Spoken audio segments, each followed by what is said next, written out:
തിങ്കളാഴ്ചയിലെ trading സെഷനിൽ positive market reaction വരാൻ സാധ്യതയുള്ള രണ്ട് സ്റ്റോക്കുകളെക്കുറിച്ചാണ് നമ്മൾ ഇന്നത്തെ വീഡിയോയിൽ ഡിസ്കസ് ചെയ്യുന്നത്. ഒന്നാമത്തെ സ്റ്റോക്ക് ഇറാഡ അല്ലെങ്കിൽ Indian renewable energy development agency limited. കഴിഞ്ഞ ട്രേഡിംഗ് സെഷനിൽ സ്റ്റോക്ക് 2.21% ഉയർന്ന് 170 രൂപയ്ക്ക് അടുത്ത് ക്ലോസിംഗ് നൽകി. 45,000 കോടി രൂപയുടെ മാർക്കറ്റ് ക്യാപ്പുള്ള കമ്പനിയുടെ വാല്യൂഷൻ 33.13. ഇറാഡ എന്ന കമ്പനിക്ക് നവരത്ന സ്റ്റാറ്റസ് ലഭിച്ചു എന്നുള്ളതാണ് സ്റ്റോക്കിനെ സംബന്ധിക്കുന്ന പോസിറ്റീവ് അപ്ഡേറ്റ്. ഇതുമായി ബന്ധപ്പെട്ട അപ്ഡേറ്റ് വെള്ളിയാഴ്ച മാർക്കറ്റ് അവറിന് ശേഷമാണ് പുറത്തു വന്നത്. ഈ ന്യൂസിന് മുകളിലുള്ള മാർക്കറ്റ് റിയാക്ഷൻ നാളെ അല്ലെങ്കിൽ തിങ്കളാഴ്ച സ്റ്റോക്കിൽ പ്രതീക്ഷിക്കാവുന്നതാണ്. പല അനലിസ്റ്റുകളും പറയുന്നത് ഇത് സ്റ്റോക്കിനെ സംബന്ധിക്കുന്ന ഒരു പോസിറ്റീവ് അപ്ഡേറ്റ് ആണ്. അതിന് പിന്നിലെ കാരണം നവരത്ന സ്റ്റാറ്റസ് ലഭിച്ച ഒരു കമ്പനിക്ക് ഇന്ത്യയിലോ വിദേശത്തോ ജോയിൻറ്റ് വെഞ്ചർ കമ്പനികൾ ആരംഭിക്കുന്നതിന് കേന്ദ്ര ഗവൺമെൻറ്റിൻ്റെ പ്രയോർ പെർമിഷൻ ആവശ്യമില്ല. കൂടാതെ നവരത്ന സ്റ്റാറ്റസ് ലഭിക്കുക വഴി കമ്പനിയുടെ ഓൺ ഗോയിങ് പ്ലാനുകളും പ്രോജക്റ്റുകളും കമ്പനിക്ക് വളരെ പെട്ടെന്ന് പൂർത്തിയാക്കാൻ സാധിക്കുകയും ചെയ്യും.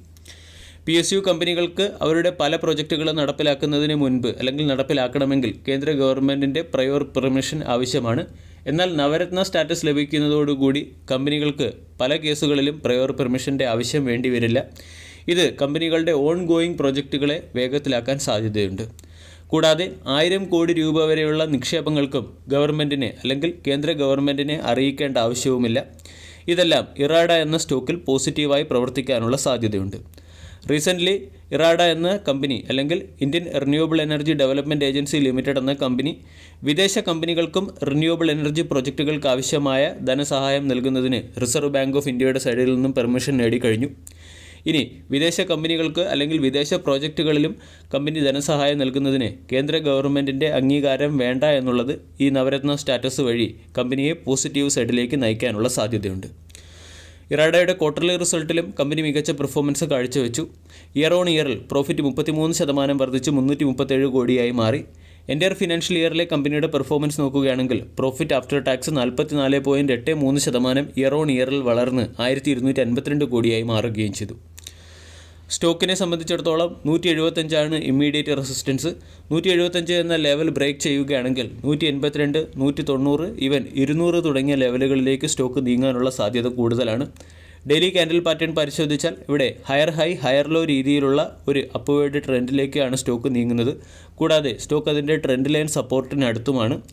ഇറാഡ എന്ന സ്റ്റോക്കിൽ short time point of view position എടുക്കുന്നവർ 160 രൂപയുടെ സ്റ്റോപ്പ് ലോസ് മെയിൻറ്റെയിൻ ചെയ്യുക. രണ്ടാമത്തെ സ്റ്റോക്ക് IRCTC അല്ലെങ്കിൽ Indian railway catering and tourism corporation limited. കഴിഞ്ഞ ട്രേഡിംഗ് സെഷനിൽ സ്റ്റോക്ക് 1.5% ഉയർന്ന് 1043 രൂപയ്ക്ക് അടുത്ത് ക്ലോസിംഗ് നൽകി. 83,000 കോടി രൂപയുടെ മാർക്കറ്റ് ക്യാപ്പുള്ള കമ്പനിയുടെ വാല്യൂഷൻ 75.49, ഡിവിഡൻഡ് ഈൽഡ് 0.54%. IRCTCയുടെ കാറ്ററിംഗ് വിങ് അല്ലെങ്കിൽ കാറ്ററിംഗ് സെഷൻ 150-ലധികം റെയിൽവേ സ്റ്റേഷനുകളിൽ ജനറൽ കോച്ച് അല്ലെങ്കിൽ അൺറിസർവ്ഡ് കോച്ചിലെ യാത്രക്കാർക്ക് സ്നാക്സും മീലും പ്രൊവൈഡ് ചെയ്യുന്നതിന് വേണ്ടി 150-ലധികം കൗണ്ടർ സെറ്റപ്പ് ചെയ്യുന്നു എന്നുള്ളതാണ് സ്റ്റോക്കിനെ സംബന്ധിക്കുന്ന പോസിറ്റീവ് അപ്ഡേറ്റ്. ഈ സമ്മർ സീസണിൽ റീസെൻ്റ്ലി ട്രെയിൻ ട്രിപ്പ് 9,000-ന് മുകളിലേക്ക് ഉയർത്താനും IRCTC തീരുമാനിച്ചിരുന്നു. കൂടാതെ അൺറിസർവ്ഡ് കോച്ചിൽ യാത്ര ചെയ്യുന്ന യാത്രക്കാർക്ക് എക്കോണമി മീൽ പ്രൊവൈഡ് ചെയ്യുന്നത് വഴി കമ്പനി അതിൻ്റെ കാറ്ററിംഗ് ആൻഡ് ടൂറിസം സെഗ്മെൻറ്റിലെ റവന്യൂ ഉയർത്താനും ശ്രമിക്കുന്നു. 20 രൂപയുടെ എക്കോണമി മീലും 50 രൂപയുടെ സ്നാക്സ് മീലും 200 ഗ്രാം വാട്ടർ 3 രൂപ എന്ന റേറ്റിലുമാണ് IRCTC പ്രൊവൈഡ് ചെയ്യാൻ ഉദ്ദേശിക്കുന്നത്. ഇതിനുവേണ്ടി ട്രെയിനുകളുടെ ജനറൽ കോച്ചിനടുത്ത് പ്രത്യേക കാറ്ററിംഗ് കൗണ്ടറുകൾ കമ്പനി സെറ്റപ്പ് ചെയ്യും. ഇത് IRCTCയെ സംബന്ധിക്കുന്ന ഒരു പോസിറ്റീവ് അപ്ഡേറ്റാണ്. ഈ പോസിറ്റീവ് അപ്ഡേറ്റിൻ്റെ പശ്ചാത്തലത്തിൽ സ്റ്റോക്ക് അതിൻ്റെ ഇമ്മീഡിയറ്റ് റെസിസ്റ്റൻസ് ആയ 1050 എന്ന ലെവൽ മറികടക്കും എന്നാണ് പല ബ്രോക്കേജ് ഏജൻസികളും പറയുന്നത്. കഴിഞ്ഞ ഒരു വർഷം കൊണ്ട് 77% റിട്ടേണും 6 മാസം കൊണ്ട് 45% റിട്ടേണും IRCTC എന്ന സ്റ്റോക്ക് നൽകി. പ്രഭുദാസ് ലീലാധർ എന്ന ബ്രോക്കേജ് ഏജൻസിയുടെ റിസർച്ച് അനലിസ്റ്റ് പറയുന്നത് 970 എന്ന ലെവലിൽ സ്റ്റോക്കിന് സ്ട്രോങ് സപ്പോർട്ടുണ്ട്. 1050 ഇമ്മീഡിയറ്റ് റെസിസ്റ്റൻസ് ആണ്. 1050 എന്ന റെസിസ്റ്റൻസിനെ സ്റ്റോക്ക് റീടെസ്റ്റ് ചെയ്യുകയാണ്. ഇവിടെ 1050-ന് മുകളിൽ ബ്രേക്കൗട്ട് വന്നാൽ സ്റ്റോക്ക് 1100, 1150 തുടങ്ങിയ ലെവലുകളിലേക്ക് ഉയർന്നേക്കാം. മറ്റൊരു ബ്രോക്കേജ് ഏജൻസിയായ ഇൻക്രെഡ് എക്വിറ്റീസിൻ്റെ റിസർച്ച് അനലിസ്റ്റ് പറയുന്നത് 1050 എന്ന ലെവൽ സ്റ്റോക്ക് ബ്രേക്ക് ചെയ്യാനുള്ള പോസിബിലിറ്റി വളരെ കൂടുതലാണ്. 1050 എന്ന ലെവൽ ബ്രേക്ക് ചെയ്താൽ 1270 വരെ സ്റ്റോക്ക് ഉയർന്നേക്കാം.